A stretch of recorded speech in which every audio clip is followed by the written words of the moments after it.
Some betrayals sting.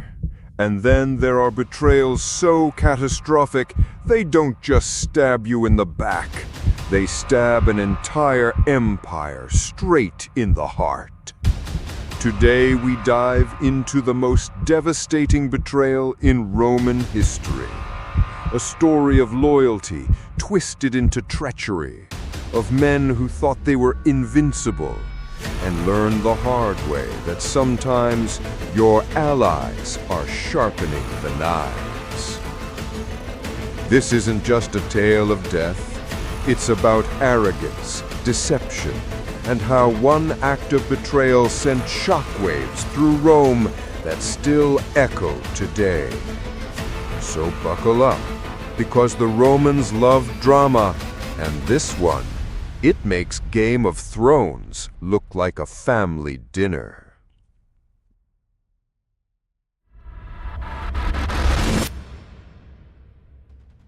Picture the Roman Empire at its peak, legions marching, roads stretching for miles, emperors flexing their power like it was chess day at the Colosseum gym.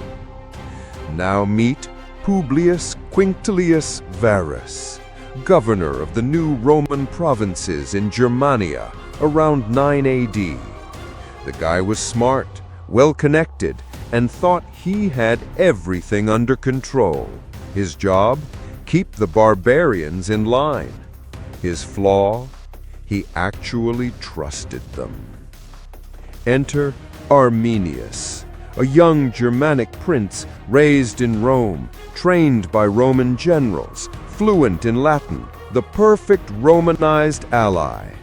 Varus saw him as loyal, practically a poster boy for Roman assimilation.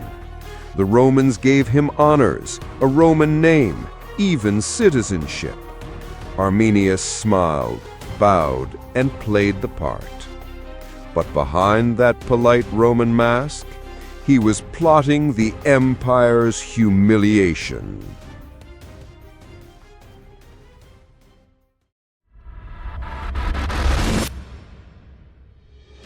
September 9 AD.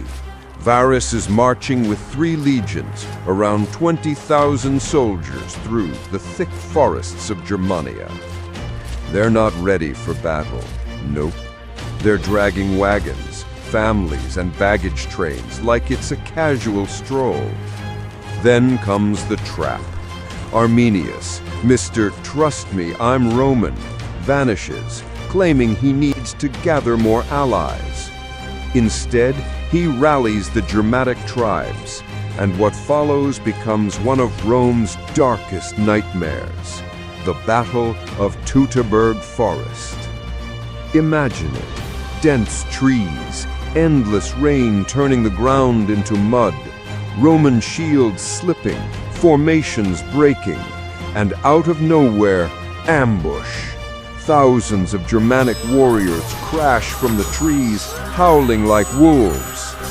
The Romans, used to open fields, are suddenly caged animals in a nightmare arena.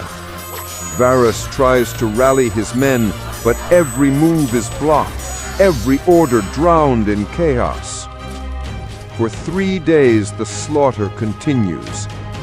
Arrows rain down, spears pierce Roman armor. Panic spreads. The disciplined legions, Rome's pride, turn into a mob of desperate men. And Varus, realizing the inevitable, does the honorable Roman thing. He falls on his own sword. Because apparently, losing 3 legions isn't humiliating enough, you also have to go out dramatically.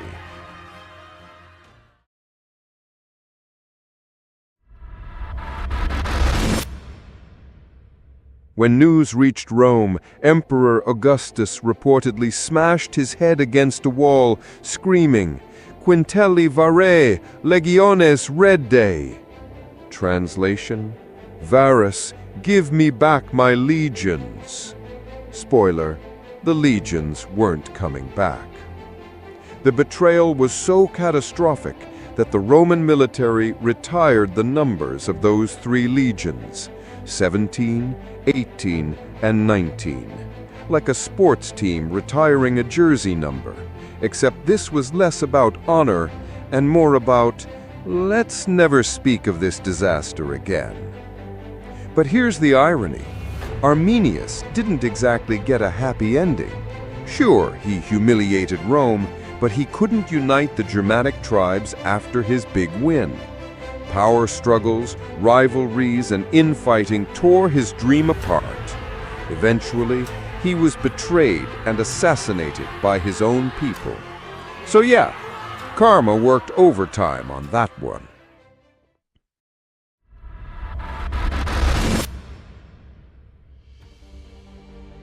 Why does this betrayal still stand out in Roman history? Because it wasn't just the loss of 3 legions, it was the loss of Rome's illusion of invincibility.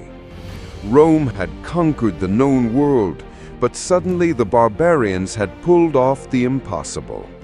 They exposed the Roman arrogance, showing that blind trust can be deadlier than any sword.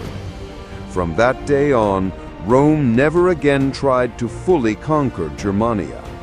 The Rhine River became the border, and the forests of Teutoburg, haunted ground, where Romans swore they could still hear the cries of their fallen comrades.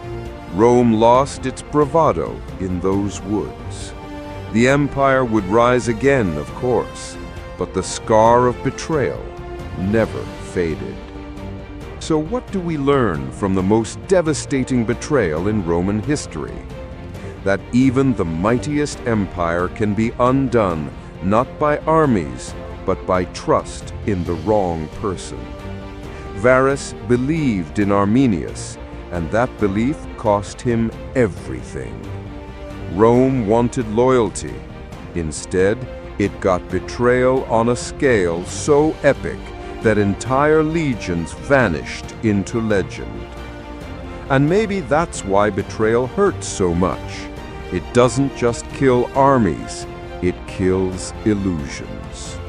So, let me leave you with this.